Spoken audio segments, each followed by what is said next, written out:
चलिए खबरों की शुरुआत करते हैं इस वक्त की बड़ी खबर के साथ। जम्मू कश्मीर से बड़ी खबर आ रही है, जहां पर बड़गाम में मगाम इलाके में आतंकियों ने गोलाबारी की है। हम आपको बता दें कि आतंकियों ने गैर स्थानीय लोगों पर एक बार फिर से फायरिंग की है। जम्मू कश्मीर के मजगामा में सुरक्षा बढ़ाई गई है, घायलों को अस्पताल में भर्ती कराया गया है। सुरक्षा बलों ने पूरे इलाके को घेरा है। जी हां, मगाम इलाके की ये घटना जहां पर आतंकियों ने गोलीबारी की, आतंकवादियों ने गैर स्थानीय लोगों पर फायरिंग की और ये कोई पहला मामला नहीं है। इस बीच जब गैर स्थानीय लोगों पर फायरिंग की जा रही है, उनको टारगेट किया जा रहा है। जम्मू कश्मीर के मजगामा में सुरक्षा जो है वो बढ़ा दी गई है और सर्च ऑपरेशन भी सुरक्षा बलों का लगातार जारी है। हालांकि घायलों को अब अस्पताल में भी भर्ती करा दिया गया है, लेकिन एक बार फिर से आतंकवादियों ने अपने नापाक मंसूबों को अंजाम देने की कोशिश की और इस बाबत अब सुरक्षा बलों ने पूरे इलाके पर सेना बढ़ा दी है, चौकसी बढ़ा दी है। जम्मू कश्मीर के बड़गाम से ये बड़ी खबर है, जहां पर मजगामा में सुरक्षा बढ़ाई गई। जम्मू कश्मीर के मजगामा में सुरक्षा बढ़ाई गई और आतंकवादियों ने एक बार फिर से स्थानीय लोगों पर फायरिंग की, उनको अपना शिकार बनाया है। हम आपको बता दें कि इससे पहले भी आतंकवादियों ने गैर स्थानीय लोगों को अपना शिकार बनाया था, जिसमें कई सारे गैर स्थानीय मजदूरों की मौत हो गई थी और कई सारे मजदूर जो थे वो घायल हो गए थे। और जम्मू कश्मीर के बांदीपोरा में मुठभेड़ जारी है। सुरक्षा बलों और आतंकियों के बीच मुठभेड़ हो रही है। आतंकियों ने सेना के एक कैंप पर फायरिंग की। फायरिंग में किसी के घायल होने की कोई खबर नहीं है। हालांकि सुरक्षा बलों ने पूरे इलाके में घेराबंदी कर रखी है। तो हम आपको बता दें कि सुरक्षा बलों और आतंकियों के बीच मुठभेड़ लगातार जारी है और जम्मू कश्मीर के अलग अलग क्षेत्रों से ये खबरें, जहां पर आतंकवादी लगातार अपने नापाक मंसूबों को अंजाम देने की कोशिश कर रहे हैं। जम्मू कश्मीर के बांदीपोरा में मुठभेड़ जारी है।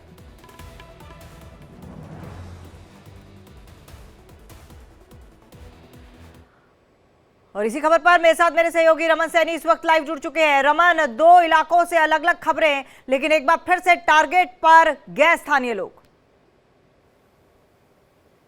हाँ, बिल्कुल आपने सही कहा कि जिस तरीके से बीती रात एक बार फिर दो आतंकी हमलों से कश्मीर को दहलाने की कोशिश की गई। पहला आतंकी हमला जो है वो बडगांव के मजहमा इलाके में हुआ है, जहां पर दो गैर कश्मीरी युवक जो वहां पर मजदूरी का काम करने के लिए आए थे और दोनों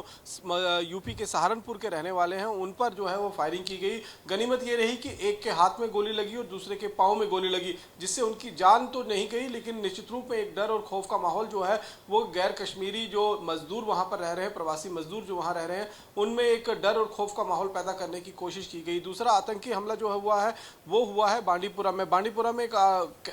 भारतीय सेना का एक कैंप है, उसके पास में 5 से 6 राउंड जो है वो आतंकियों ने फायरिंग की है और उसके बाद इन दोनों इलाकों को जो है वो सुरक्षा बलों ने घेर लिया है। बडगांव के इलाके में सुबह फॉरेंसिक साइंस की जो टीम है वो भी पहुंची है और वहां पर सैंपल इकट्ठे किए जा रहे हैं कि आखिरकार किस तरीके के यहाँ पर गन शॉट के जो निशान है वो वहां पर मिले हैं, क्योंकि लगातार कश्मीर घाटी के अंदर अगर हम देखें तो पिछले 15 दिनों में जम्मू कश्मीर के अंदर ये 7वां आतंकी हमला है। 18 तारीख से आतंकी हमलों की शुरुआत हुई थी। 16 तारीख को नई सरकार ने जम्मू कश्मीर में शपथ लिया था और उसके बाद 18 तारीख को पहला आतंकी हमला जो है वो साउथ कश्मीर के शोपियां इलाके में देखा गया था, जहां अशोक चौहान नाम के एक व्यक्ति को आतंकियों ने गोली मार दी थी और ये व्यक्ति जो है बिहार का रहने वाला था, मक्की के खेतों में ये काम कर रहा था। और उसके बाद 20 तारीख को गांदरबल के गगनवीर इलाके में 7 लोगों की जान ली गई, जिसमें 5 प्रवासी मजदूर थे। और उसके बाद हमने देखा कि त्राल के इलाके में आतंकी हमला हुआ, जिसमें एक जो शख्स है वो बाल बच गया, उसके हाथ में गोली जो है लगी। उसके बाद गुलमर्ग के इलाके में भारतीय सेना के काफिले पर हमला हुआ। उसके बाद हमने देखा जम्मू के अखनूर में आतंकी हमला हुआ और अब ये दो आतंकी हमलों से एक बार फिर कश्मीर को दहलाने की कोशिश की गई है। लगातार जिस तरीके की डर और खौफ का माहौल पैदा करने की कोशिश कश्मीर घाटी के अंदर किए जा रहे हैं, इसको लेकर एलजी प्रशासन हो या फिर उमर अब्दुल्ला जो जम्मू कश्मीर के सीएम हैं, वो दोनों ही उन्होंने सख्त निर्देश दिए हैं कि इनको किसी भी तरीके से इन आतंकवादियों को बख्शा नहीं जाएगा। कश्मीर घाटी में इस समय हाइब्रिड आतंकी का भी जो खतरा है वो बरकरार है। साथ ही साथ में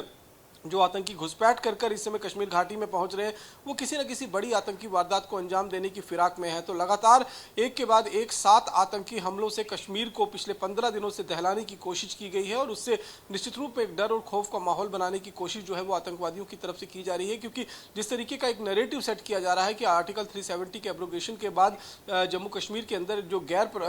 कश्मीरी लोग हैं उनको बसाने की कोशिश जो है वो केंद्र सरकार कर रही है और इसमें उमर अब्दुल्ला भी कहीं ना कहीं अब उन्होंने सरेंडर कर दिया है। तो इन चीज़ों को नैरेटिव सेट करने जो सेट किया जा रहा है कुछ लोगों की तरफ से, उसी वजह से हम ये देख रहे हैं कि गैर प्रवासी मजदूरों को लगातार आतंकी हमलों की वजह से, आतंकी हमलों से जो डराने की कोशिश की जा रही है ताकि वो मजदूर जो हैं वो घाटी को छोड़कर वहाँ से निकल जाए। लेकिन हमने ये सिलसिला जो है वो 2022 और 2023 में भी देखा था कि किस तरीके से गैर प्रवासी मजदूर जो हैं उनको आतंकी हमलों से और टारगेट किलिंग के माध्यम से डराने की कोशिश की गई थी। उस वक्त भी कई लोगों की जान गई थी, लेकिन उस समय लेफ्टिनेंट गवर्नर एलजी जो मनोज सिन्हा है उनकी एडमिनिस्ट्रेशन ने सख्त कदम जो है वो उठाए थे और साफ तौर पर एक सख्त एक्शन लेते हुए टेररिस्टों का जो एक मॉड्यूल है उसको पूरी तरीके से ध्वस्त कर दिया था, जिसके बाद हमने देखा कि टारगेट किलिंग में कमी आई थी। लेकिन अब नई सरकार के गठन के साथ ही एक बार फिर कश्मीर घाटी के अंदर जिस तरीके से टारगेट किलिंग हो या फिर आतंकी हमले हो, इन दोनों की कवायद जो है वो और ज़्यादा तेज कर दी गई है। दरअसल पाकिस्तान लगातार इस समय बौखलाया हुआ है कि क्योंकि जिस तरीके से जम्मू कश्मीर के लोगों ने, चाहे लोकसभा के चुनाव हो चाहे विधानसभा के चुनाव हो, यहाँ पर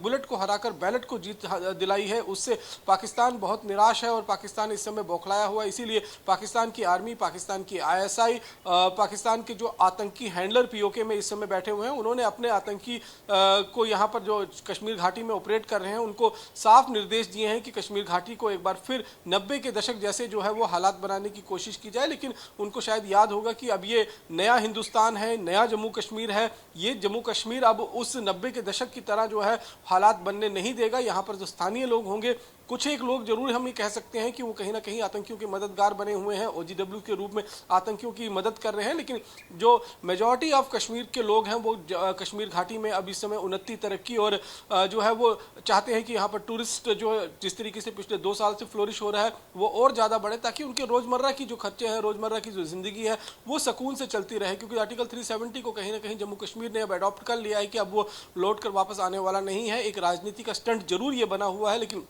वो भी जानते हैं कि अब इतना आसान नहीं होगा। तो इस तरीके से कश्मीर घाटी ने जिस तरीके से पाकिस्तान को मुंह तोड़ जवाब दिया है, उससे पाकिस्तान बौखलाकर ये आतंकी घटनाओं को लगातार कश्मीर घाटी के अंदर हो चाहे वो जम्मू का इलाका हो, उन दोनों इलाकों में इस समय बड़े पैमाने पर आतंकी हमलों से दहलाने की कोशिश कर रहा है। जी रमन, इसमें कोई दो राय नहीं कि जम्मू कश्मीर के अलग अलग इलाकों में अलग अलग आतंकी संगठन इस वक्त काफ़ी ज़्यादा सक्रिय हैं। लेकिन अगर हम टारगेट किलिंग की बात करें तो पिछले कुछ सालों पहले भी टारगेट किलिंग का दौर शुरू हुआ था, लेकिन उसके बाद विराम लगा। अब एक बार फिर से ये शुरुआत होती दिख रही है। ऐसे में किस तरह से सेना अपने तमाम इनके नापाक मंसूबों को अंजाम देती नजर आ रही है?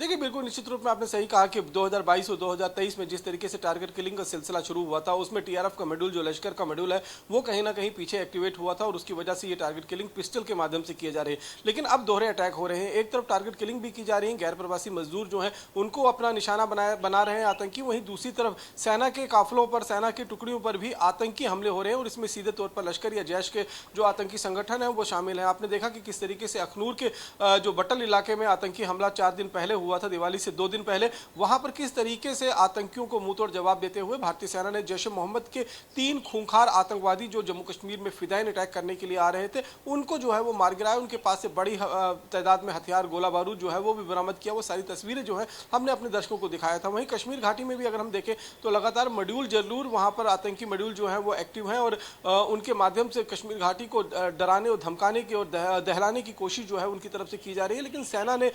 इस समय, चाहे वो इस समय NSG की टीमें भी जो है वो जम्मू कश्मीर के अंदर बुलाई गई हैं, इसलिए कहीं पर भी अगर उनको सुराग लगता है, कहीं से भी कोई इन्फॉर्मेशन मिलती है, तो उस पर मुंह तोड़ जवाब, मुंह तोड़ कार्रवाई जो है वो सेना कर रही है। और जिस इलाके में भी, जिस तरीके से कल बडगांव के इलाके में पहला आतंकी हमला हुआ, वहां पर जम्मू कश्मीर पुलिस और भारतीय सेना और अर्धसैनिक बलों ने पूरे इलाके को घेर कर आतंकियों की तलाश शुरू कर दी। उसके बाद हमने देखा कि बांडीपुरा के इलाके में एक सेना के कैंप के बाहर जिस तरीके से 5 से 6 राउंड फायर की गई, तो उस इलाके में भी लगातार सुरक्षा कर्मियों ने घेराबंदी कर आतंकियों की तलाश शुरू कर दी है। आतंकियों का जिंदगी जो है वो यहाँ पर बहुत लंबी नहीं होगी, कुछ ही महीनों की जो जिंदगी आतंकी जो बनते हैं, क्योंकि ज़्यादातर इस समय जो जम्मू कश्मीर के अंदर आतंकी ऑपरेट कर रहे हैं ये सभी पाकिस्तानी आतंकी हैं। क्योंकि कश्मीर के अवाम पर, कश्मीर के लोग जो पहले आतंकियों को समर्थन करते थे, जो अलगाववाद का समर्थन करते थे, वो भी समझ गए हैं कि आतंकवाद के राह पर चलने कर कुछ मिलने नहीं वाला है। पिछले 3 दशक यानी कि 35 साल से भी ज़्यादा का समय जो है वो बीतने वाला है। और ऐसे में अगर पाकिस्तान ये चाहता है कि आतंक के रास्ते वो जम्मू कश्मीर को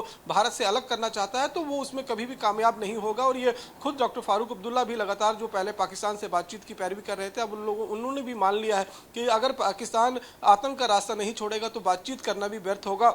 और 1947 में ही जम्मू कश्मीर की जनता ने ये तय कर लिया था कि भारत का हिस्सा जो है वो जम्मू कश्मीर बनेगा, ना कि वो पाकिस्तान के साथ जाएगा। तो अगर पाकिस्तान ये नापाक कोशिश कर रहा है कि आतंक के रास्ते पिछले 35 सालों से जिस तरीके से कश्मीर घाटी को दहलाने की कोशिश पाकिस्तान कर रहा है, तो उससे उसके जरिए वो कश्मीर को भारत से अलग करेगा, तो ऐसा होना जो है वो संभव नहीं हो पाएगा। अब तो कवायद यहाँ तक पहुँच गई है कि जो पाकिस्तान के पास पीओके यानी कि पाकिस्तान के पास जो कश्मीर का हिस्सा है पीओजेके के नाम से, वो भी भारत के साथ मिलने की कोशिश कर रहा है। और इसकी बानगी हमने पिछले दिनों 2024 के ही शुरुआत में देखा कि किस तरीके से वहां पर बड़े लेवल पर प्रदर्शन हुए, पाकिस्तानी आर्मी के जवानों को पिटाई हुई, पंजाब प्रांत के पुलिस की जो है वो वहां पर कई लोगों को जो है वो जान से मार दिया गया। तो ये कवायद जो है जम्मू कश्मीर में भारत खासतौर पर केंद्र सरकार ने जिस तरीके से शुरू की है 2014 के बाद जम्मू कश्मीर में डेवलपमेंट का सिलसिला शुरू किया है, उस डेवलपमेंट को देखते हुए अब पीओके के भी लोग जो है वो कहीं ना कहीं इस बात को लेकर पछता रहे हैं कि अगर आज वो भी जम्मू कश्मीर जो भारत के पास है उसका हिस्से होते तो उनकी भी जो तकदीर है वो कहीं ना कहीं अलग होती है। और जिस तरीके की जिंदगी आज वो कश्मीर पीओजेके के अंदर जीने के लिए मजबूर है, जिस तरीके से पाकिस्तान की सेना वहां पर उनके ऊपर जुर्म ढाती है, उनके घर वालों को, उनके बच्चियों को जिस तरह से बेइज्जत किया जाता है, तो उन सब चीजों से कहीं ना कहीं वो बचाव हो सकता था। इसीलिए अब हम इस साफ तौर पर कह सकते हैं कि जिस तरीके से प्रधानमंत्री नरेंद्र मोदी हो, लेफ्टिनेंट गवर्नर मनोज सिन्हा हो, वो लगातार कह चुके हैं कि ये आतंकवाद का अब आखिरी दौर है और आखिरी सांसें जो है वो आतंकवाद जम्मू कश्मीर के अंदर ले रहा है। और जैसे जिस तरीके से सेना कार्रवाई कर रही है, एनआईए कार्रवाई कर रही है, एसआईए कार्रवाई कर रही है, उससे निश्चित रूप में बहुत जल्द ही कश्मीर जो है वो आतंकवाद से पूरी तरीके से मुक्त हो जाएगा। बिल्कुल रमन, आपका बहुत बहुत धन्यवाद तमाम जानकारी के लिए। और कश्मीर